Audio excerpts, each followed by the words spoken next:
My name is Sage Winters, and at 28, I thought I had finally proven my worth when my agricultural technology startup sold for $8.5 million. My parents had spent years calling me their disappointment daughter while praising my perfect sister Harmony for her traditional path as a doctor.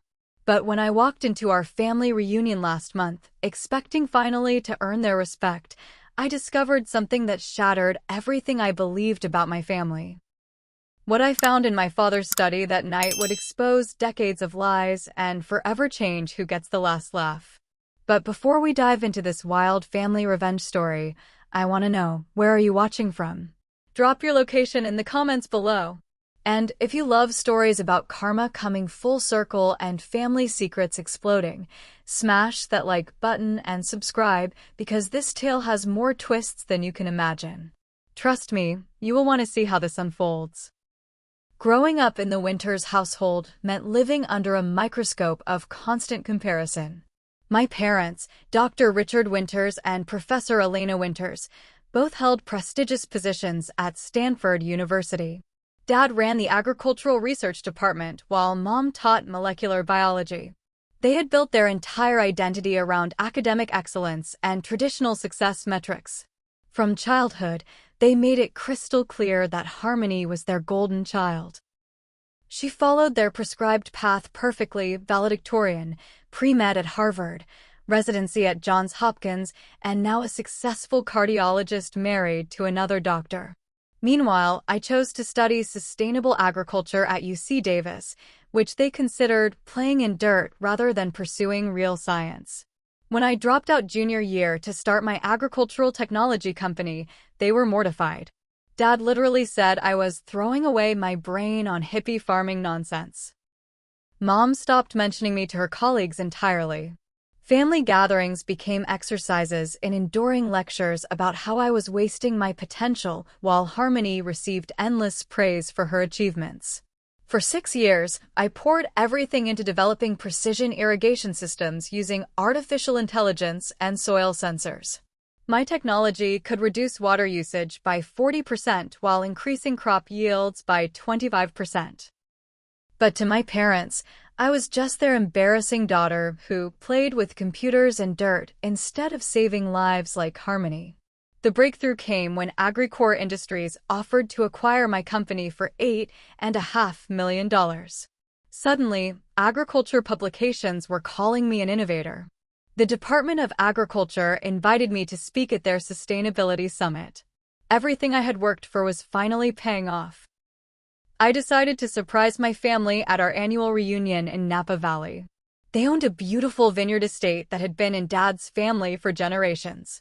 I planned to walk in with the signed acquisition papers and finally earn the respect I had craved my entire life. The reunion was exactly what I expected: Harmony holding court with stories about her latest medical achievements, while my parents beamed with pride. When I mentioned my company sale, Dad barely looked up from his wine. "That's nice, dear. Harmony just received a research grant for $2 million. Mom added, "Real research that actually helps people, not some gadget for farmers." I felt the familiar sting of dismissal, but I had bigger news to share. I planned to wait until dinner to reveal the full scope of my success. Instead, I excused myself to use the bathroom and decided to splash some water on my face in Dad's study, where I had always felt most comfortable among his agricultural journals. That's when I saw the letter. It was sitting open on his desk, a correspondence from the family lawyer about updating Dad's will. The letter had caught my attention, but the content made my blood run cold. The letter discussed maintaining the fiction of Sage's biological relationship to the family and referenced annual payments to maintain discretion regarding paternity. My hands shook as I read further. The lawyer mentioned that since I was now achieving unexpected financial success, they needed to discuss whether the payments to my biological mother should continue or if they should consider alternative arrangements to prevent future complications. The room spun around me. I wasn't their biological daughter. Everything, every criticism, every comparison to Harmony, every moment of feeling like I never quite belonged, suddenly made horrifying sense. I quickly photographed the letter with my phone, then searched through the desk drawers with trembling fingers. Hidden in a locked drawer that I managed to open with a hairpin, I found a folder labeled Sage Arrangements. Inside were decades of documents that painted a picture so devastating I could barely process it. My biological mother, Maria Santos, had been Mom's graduate research assistant 29 years ago. She had gotten pregnant with me during an affair with Dad. Rather than face the scandal of his infidelity, my parents had crafted an elaborate cover-up. They paid Maria a substantial sum to disappear and convinced everyone that Mom had given birth to me during a private delivery while supposedly on sabbatical. The most sickening part was reading Maria's letters over the years. She had tried to stay in contact, to be part of my life, but my parents had threatened legal action and increased payments to keep her away. She had been sending me birthday cards and letters that I never received. Photos of me from school events that she had somehow obtained. She had been watching me grow up from a distance, loving me while my supposed parents treated me like a burden. The final document was a recent letter from Maria. She had been diagnosed with stage 4 cancer and wanted to meet me before she died. Dad's response, in his handwriting, was devastating. Absolutely not. We have invested too much in maintaining this fiction. If you contact Sage directly, we will pursue legal action for extortion and ensure you receive nothing further. I sat in that study for nearly an hour, absorbing the magnitude of their deception. They had stolen my identity, my real mother's love, and 28 years of my life. They had made me feel inadequate and unwanted while knowing exactly why I never fit into their perfect family picture. But as the initial shock wore off, something else began to build inside me, not just anger, but a cold, calculating fury. These people had built their entire reputation on ethics and integrity. Dad's research focused on sustainable family farming. Mom taught about biological relationships and genetic heritage. They were respected pillars of the academic community who had been living a massive lie for nearly 3 decades. I carefully photographed every document, then returned everything to its exact position. As I walked back to the reunion dinner, listening to my parents continue their charade of family perfection, I realized that my agricultural technology background had taught me something valuable about patience and precision. Sometimes the best crops require careful planning, proper timing, and the right conditions to flourish. Sitting at the dinner table that evening, watching Dad carve the roast while Mom poured wine and praised Harmony's latest achievement, I felt like I was observing strangers. Every family tradition, every shared memory, every moment of seeking their approval now felt like participating in an elaborate performance where I was the only one who did not know the script.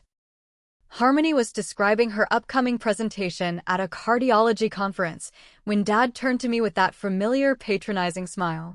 "So, Sage, tell us more about this little business sale of yours. I hope you got a fair price for your farming gadgets."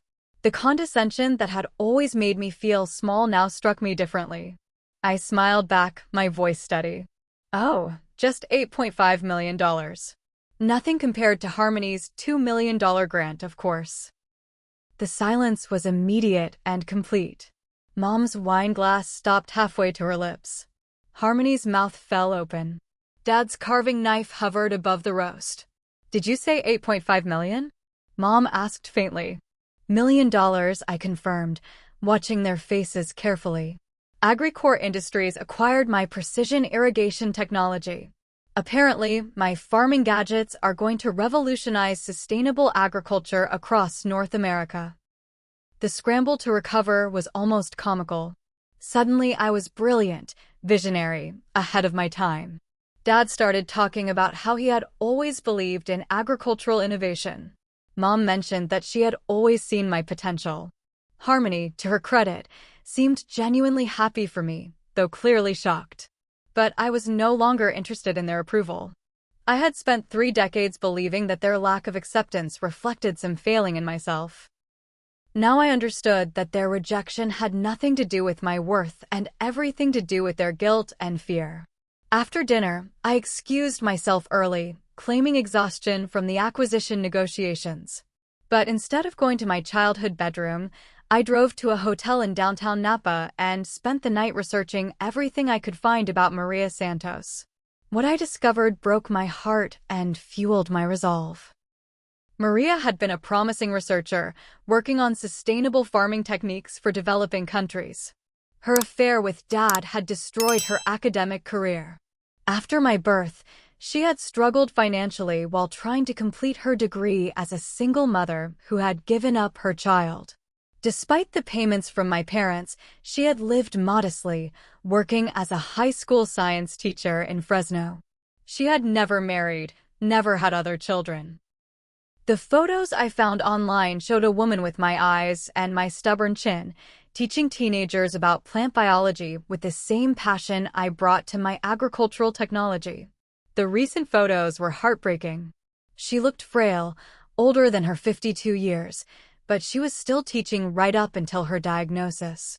Her colleagues described her as dedicated, caring, and mysteriously sad.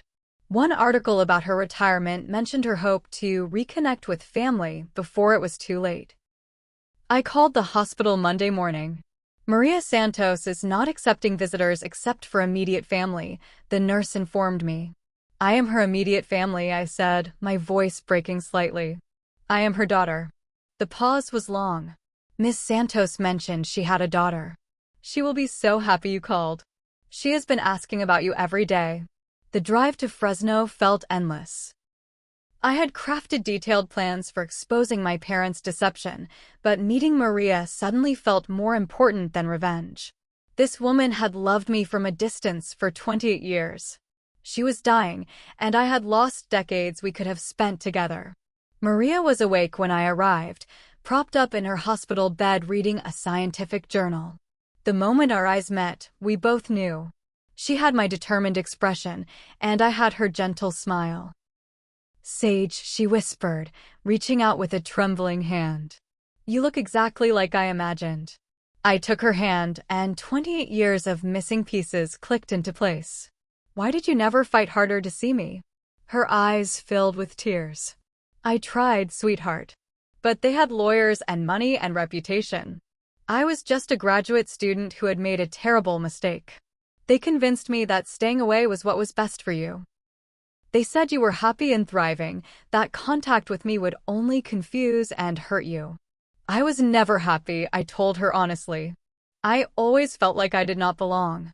I know, she said, squeezing my hand. I watched from a distance. Every academic achievement, every article about your company. I was so proud, but they made it clear that any attempt to contact you would result in legal action that would destroy both of our lives. We spent the next 6 hours together. Maria told me about her life, her regrets, her dreams of sustainable agriculture that she had passed on to me through genetics, if not through presence. She shared stories about my early childhood that she had gathered from careful observation and the few photos my parents had allowed her to see. Most importantly, she gave me something my parents never had: unconditional acceptance.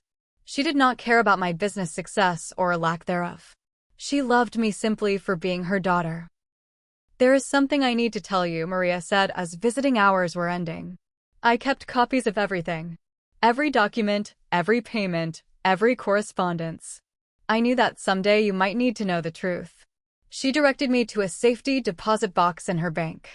The key was hidden in her apartment, which she insisted I take ownership of along with all her possessions. I have nothing else to leave you except the truth and the love I should have been able to give you all these years. Driving back to the Bay Area that evening, I felt a strange combination of grief and determination. I had found my real mother just in time to lose her. But she had also given me something powerful: documentation of every lie my parents had told, every payment they had made, and every moment they had chosen their reputation over their supposed daughter's well-being. My agricultural technology had been about creating sustainable systems that would flourish over time with the right conditions and careful planning.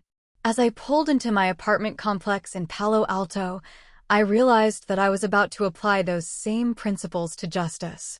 Some harvests require patience, but when they ripen, they feed everyone who has been waiting. The safety deposit box contents were even more damaging than I had imagined. Maria had been meticulous in her record-keeping, treating the documentation like the scientific research she had once loved. Every canceled check, every legal threat, every correspondence was organized chronologically with careful notes about context and implications. But the most devastating evidence was the recorded phone conversations. Maria had started recording calls with my parents after they threatened legal action in the early 2000s. The recordings revealed the true scope of their manipulation and cruelty. In one particularly chilling conversation from when I was 15, Mom told Maria that I was struggling academically and socially, and that any contact would further destabilize an already troubled child. I remembered that year clearly. I had been struggling, but not academically. I had been battling depression because I felt fundamentally different from my family, unable to understand why I never measured up. Hearing them lie so casually about my well-being while preventing me from knowing my real mother was breathtaking in its callousness. Another recording captured Dad explaining their investment in maintaining the fiction.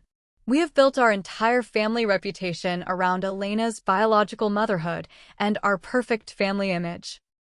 Sage may be difficult and disappointing, but she serves a purpose in maintaining our story. Any disruption now would destroy everything we have worked to build. That phrase, difficult and disappointing, had shaped my entire self-concept. Now I understood it had nothing to do with my actual character and everything to do with their need to justify their deception to themselves. Armed with this evidence, I began carefully planning their exposure. But I quickly realized that my parents' deception extended far beyond their treatment of me. Their entire professional lives were built on lies that had affected countless other people. My first stop was Dr. Jennifer Walsh, Maria's former department head, now retired but still active in agricultural research circles. I had met her briefly at conferences, but had no idea of her connection to my biological mother. Maria Santos, Dr. Walsh said when I mentioned the name, her expression darkening immediately. One of the brightest graduate students I ever supervised. Her work on drought-resistant crop varieties was groundbreaking. She could have revolutionized agricultural science in developing countries. What happened to her? I asked, though I already knew part of the story.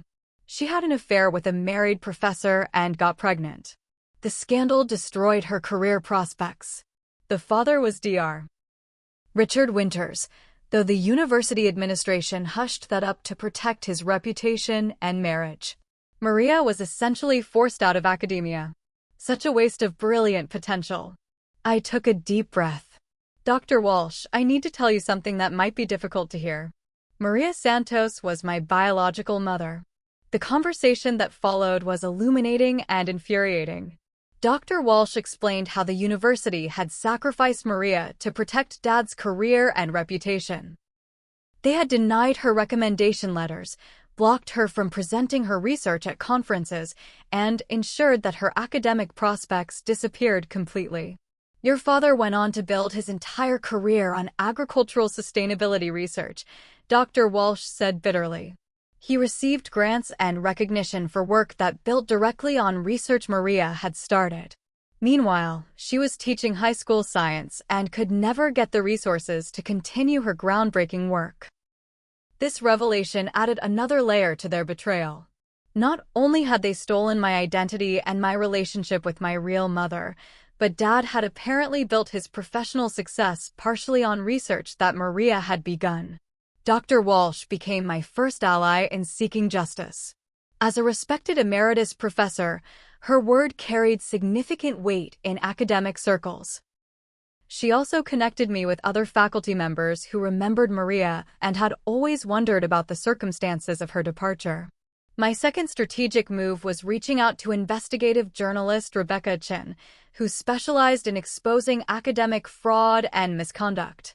Rebecca had broken several high-profile stories about research manipulation and power abuse in universities. This story has everything, Rebecca said after reviewing the evidence I had compiled. Academic fraud, financial manipulation, emotional abuse, and institutional cover-up. But are you prepared for what exposure will mean for your entire family? I thought about my parents at that dinner table, so quick to embrace me once they learned about my financial success, so ready to take credit for achievements they had spent years dismissing. I thought about Harmony, who had no idea that her perfect family was built on decades of lies. I thought about Maria, dying alone while the people who had destroyed her life enjoyed the fruits of their deception. My real family is dying in a hospital in Fresno, I told Rebecca. These people stopped being my family the moment I learned the truth. Rebecca began her investigation while I focused on building additional evidence.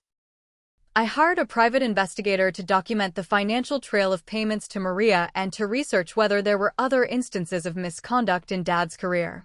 The investigator, Marcus Thompson, was a former federal agent who specialized in white-collar crime. What he found exceeded my expectations. Dad had been involved in multiple research ethics violations over the years, but his reputation and the university's desire to protect their star professor had resulted in quiet settlements rather than public accountability.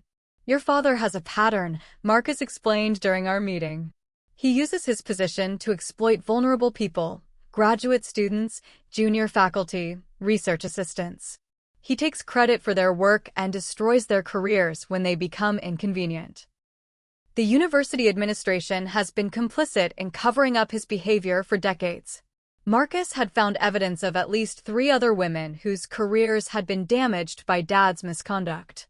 None had been willing to come forward previously due to fear of retaliation, but the documentation I had provided from Maria's files corroborated their experiences and gave them courage to speak. Meanwhile, I maintained my facade of family reconciliation. I attended Sunday dinners, endured their sudden enthusiasm for my success, and listened to their plans to invest in my next venture. Every interaction felt like gathering intelligence on enemy territory. The hardest part was watching Harmony navigate this new dynamic. She was genuinely happy about my success and seemed confused by our parents' sudden change in attitude toward me. During one dinner, she pulled me aside. I know they have not always been supportive of your choices, she said carefully. But I hope you know that I have always been proud of you. Your determination to follow your own path took real courage. I appreciated her sincerity, but I also knew that Harmony's entire sense of identity was tied to being the perfect daughter in our perfect family.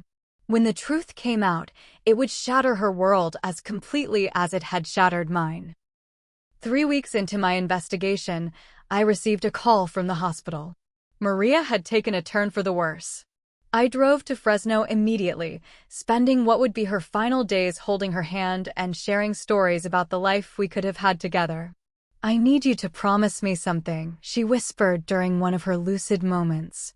Do not let anger consume you the way regret consumed me. Whatever you decide to do about Richard and Elena, make sure it leads to something positive. My greatest sorrow is not just losing you, but losing the chance to continue my research that could have helped so many people. Maria died on a Tuesday morning in October, with me holding her hand. I was the only person at her funeral besides a few colleagues from the high school where she had taught. She was buried in a simple ceremony that reflected the quiet dignity with which she had lived her stolen life.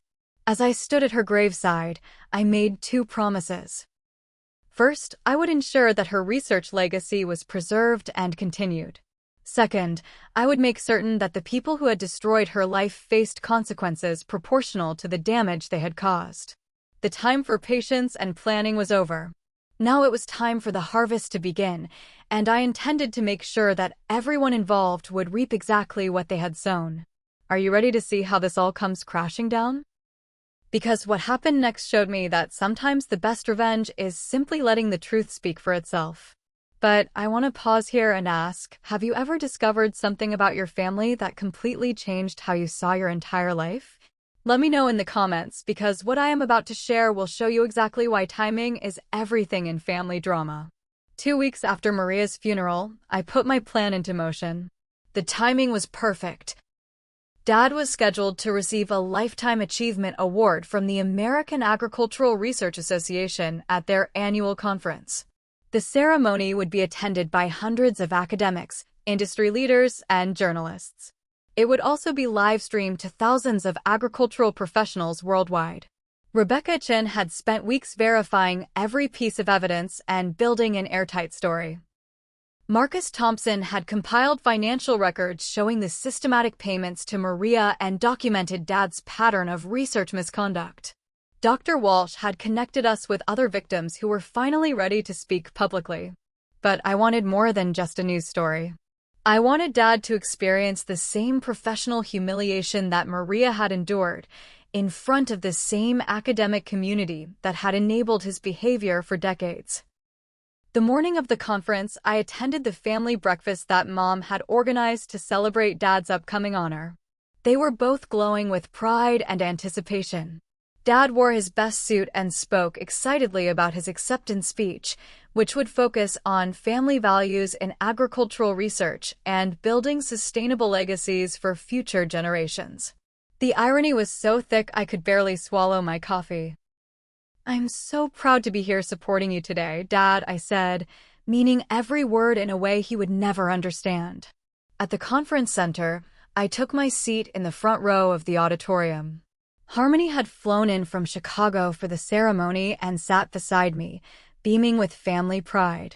Mom dabbed at her eyes with a tissue, overwhelmed by the honor being bestowed on her husband. The awards ceremony began with smaller recognitions before building to Dad's Lifetime Achievement presentation. I watched him backstage, adjusting his tie and reviewing his notes, completely unaware that his entire world was about to collapse. Dr. Patricia Hendricks, the association president, took the podium to introduce Dad's award. Dr. Richard Winters has spent 4 decades advancing sustainable agricultural research and mentoring the next generation of agricultural scientists. His work on drought-resistant farming techniques has helped farmers across North America adapt to changing climate conditions. The audience applauded as Dad walked to the podium, his smile confident and serene. He began his prepared speech about scientific integrity and family values, completely oblivious to what was coming. That's when my phone buzzed. Rebecca's article had gone live. Before Dr. Winters continues, I said, standing up in the front row, my voice carrying clearly through the auditorium. I think everyone should read the story that just published about his actual legacy. The confused murmur that rippled through the audience was immediate. Dad's face went pale as he recognized me. "Sage, what are you doing?" "I'm telling the truth about who you really are, Richard." I deliberately used his first name, no longer willing to grant him the title of father. Ladies and gentlemen, I encourage you to search for Richard Winters' academic fraud on your phones right now. You'll find a fascinating story about stolen research, destroyed careers, and a 28-year cover-up. The audience members were already pulling out their phones. I could see the exact moment when the first people found Rebecca's article, their expressions shifting from confusion to shock to disgust. "The woman you prevented from pursuing her groundbreaking agricultural research, Maria Santos, was my biological mother. The research you built your career on included work she had begun before you destroyed her academically and professionally to cover up your affair and my existence." Dr. Hendricks had found the article on her own phone. Her face was ashen as she read. "Dr. Winters, is this true?" Dad gripped the podium, his composure finally cracking. This is a misunderstanding. My daughter is confused about some family matters." "I'm not your daughter," I said clearly, my voice steady and strong. "I'm Maria Santos' daughter. And I have 28 years of documentation proving every word in that article." The auditorium erupted in chaos. Journalists were making phone calls. Academics were sharing the article with colleagues. Conference organizers huddled in urgent conversation. Harmony grabbed my arm. "Sage, what's happening?" "What are you talking about?" I turned to my sister, my half-sister, with genuine sadness. "I'm talking about the fact that everything you've believed about our family is a lie. Mom and Dad have been paying my real mother hush money for almost 3 decades to keep her from having a relationship with me." Mom had finally found Rebecca's article on her phone. The color drained from her face as she realized the scope of the evidence that had been compiled. All the documents she thought were safely hidden, all the payments they thought were secret, all the lies they thought were buried, everything was now public. Dr. Hendricks took back the microphone. Dr. Winters, in light of these serious allegations, I'm suspending this ceremony pending a full investigation. We'll need you to meet with our ethics committee immediately. Dad's acceptance speech cards scattered as they fell from his trembling hands. The Lifetime Achievement Award that should have been his career pinnacle had become the stage for his complete professional destruction.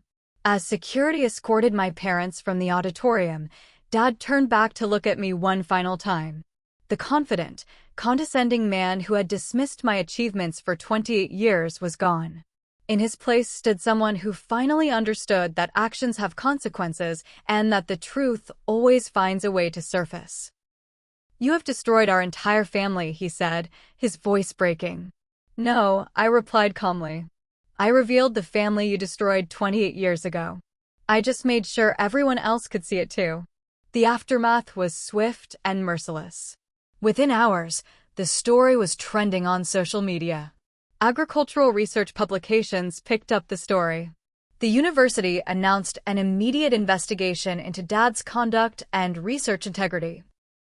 3 other women came forward with their own stories of misconduct and career destruction. But the most satisfying moment came when I received a call from Dr. Walsh that evening. The university has agreed to establish the Maria Santos Memorial Research Fund, she said, her voice thick with emotion. They want to complete and publish her original research on drought-resistant crops.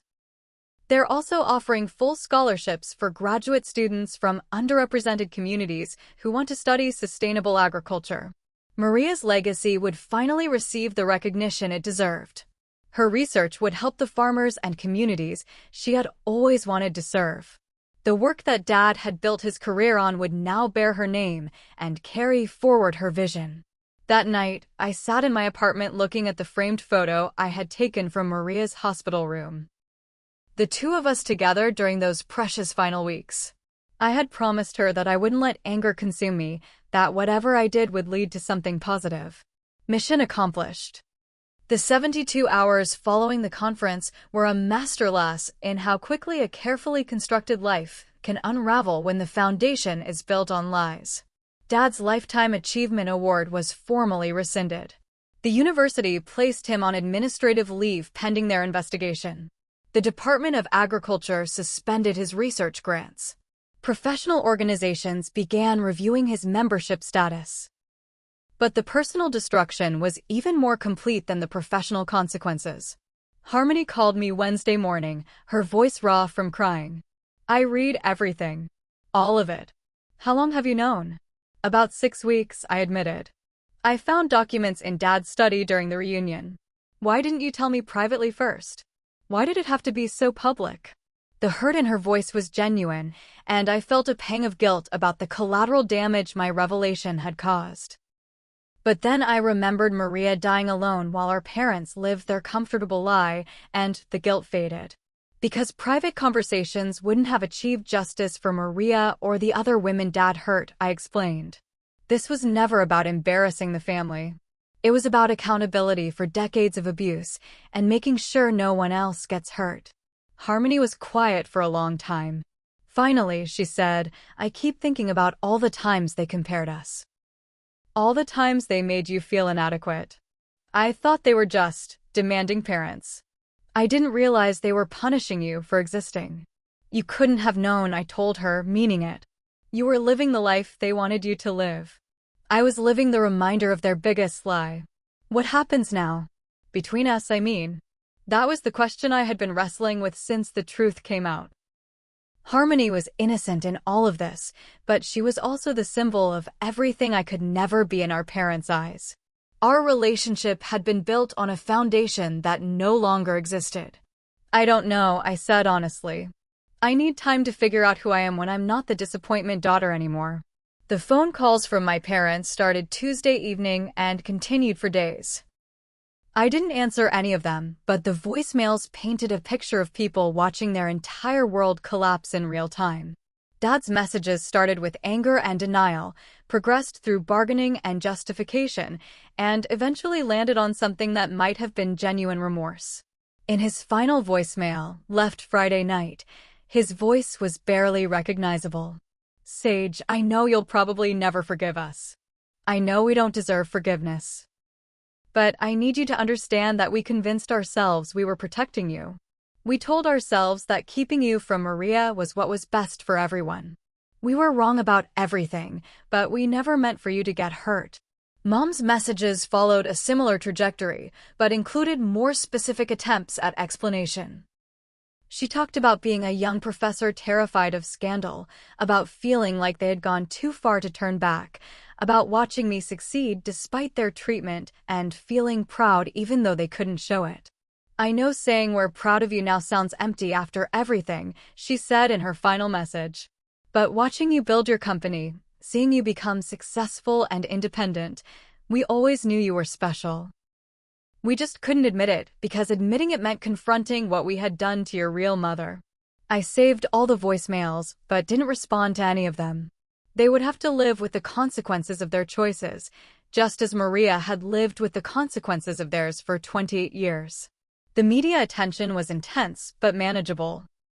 Rebecca Chen's article was thoroughly researched and well-sourced, which meant that follow-up stories focused on the documented facts rather than speculation.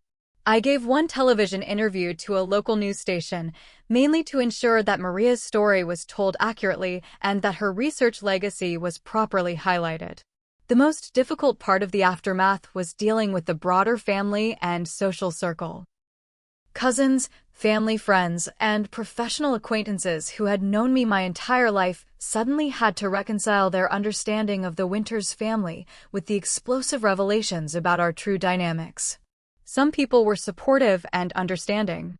Others seemed to blame me for destroying the family's reputation. A few suggested that I should have handled the situation more privately, as if Maria's decades of suffering could be resolved with a quiet family discussion. But the response that mattered most came from the agricultural research community itself. Within a week of the story breaking, I received dozens of emails from scientists, farmers, and industry professionals who expressed support for my decision to expose the truth. Dr. Patricia Hendricks, the association president, sent a particularly meaningful message. "What you did took tremendous courage. Our industry has protected too many people like your father for too long. Thank you for showing us that accountability matters more than reputation." The university's investigation moved quickly once they realized the extent of the documentation I had provided. Dad was fired within 2 weeks. Mom, who had been complicit in the cover-up but wasn't directly involved in the research misconduct, was allowed to resign quietly. They put their Napa Valley estate up for sale immediately. The house that had hosted so many family gatherings, where I had discovered the truth that changed everything, would soon belong to strangers who knew nothing about the lies that had been told within its walls. The most unexpected development came when Marcus Thompson called with additional information his investigation had uncovered. "You need to know about your inheritance," he said during our phone conversation. "Maria Santos left everything to you, including some assets you probably don't know about." It turned out that Maria had been far more financially successful than anyone realized. The high school where she taught had provided excellent retirement benefits, and she had invested wisely over the years. More importantly, she had received a settlement from the university years earlier. Apparently, someone in the administration had felt guilty enough about her treatment to arrange a quiet financial compensation. The inheritance wasn't life-changing money, but it was substantial enough to fund the research scholarship that had been established in her name. Maria had essentially funded her own memorial, ensuring that her passion for sustainable agriculture would live on through the next generation of researchers. But the inheritance came with a letter that she had written just after her cancer diagnosis. In it, she explained that she had always hoped I would eventually learn the truth and that she had saved money specifically to help me deal with whatever consequences that revelation might bring.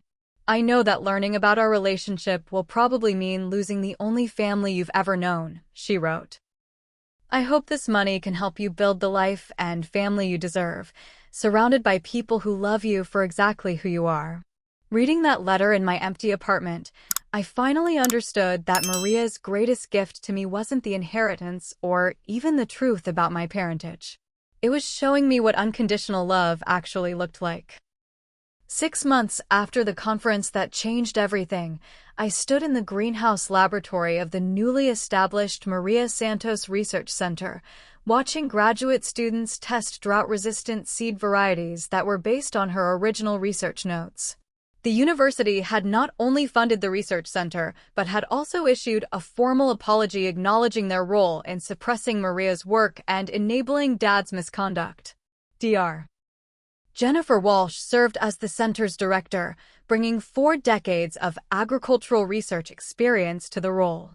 At 72, she had come out of retirement specifically to ensure that Maria's scientific legacy received the recognition and resources it deserved.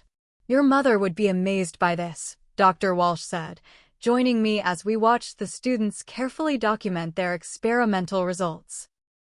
"Her research is going to help farmers in drought-affected regions across 3 continents. The impact will be exactly what she always dreamed of." The research center had become my most meaningful investment of the money from my startup sale. While $8.5 million was substantial, using it to fund agricultural research that could help millions of people felt like the most appropriate way to honor both Maria's memory and my own values. My relationship with my birth family had evolved into something I never could have expected. Harmony and I met for coffee every few weeks, slowly rebuilding our connection on honest ground. She had started therapy to process the trauma of learning that her entire childhood understanding of family had been false, but she had also begun volunteering with the research center. "I think I spent my whole life trying to be the perfect daughter to make up for how they treated you," she told me during one of our recent conversations. "Now I realize that their treatment of you was never about your worth. It was about their guilt and fear." Harmony had also reached out to learn more about Maria, reading her published papers and visiting her grave. She was planning to include sustainable agriculture techniques in her cardiology practice by working with heart patients on nutrition and lifestyle changes that connected to environmentally conscious farming. "I wish I could have known her," Harmony said. "She sounds like she would have been an incredible mother-in-law and grandmother someday." My parents had moved to a small town in Oregon after losing their positions at Stanford. Dad found work at a community college teaching basic agricultural science courses. Mom took a part-time position at a local clinic doing routine lab work. Their fall from academic prominence was complete and irreversible. I had received 2 more letters from them over the months since the conference. Both were attempts at genuine apology rather than self-justification. Dad's letter acknowledged the full scope of his misconduct and the damage he had caused to multiple women's careers. Mom's letter focused on her regret about preventing me from knowing Maria and her understanding that they had stolen something irreplaceable from both of us.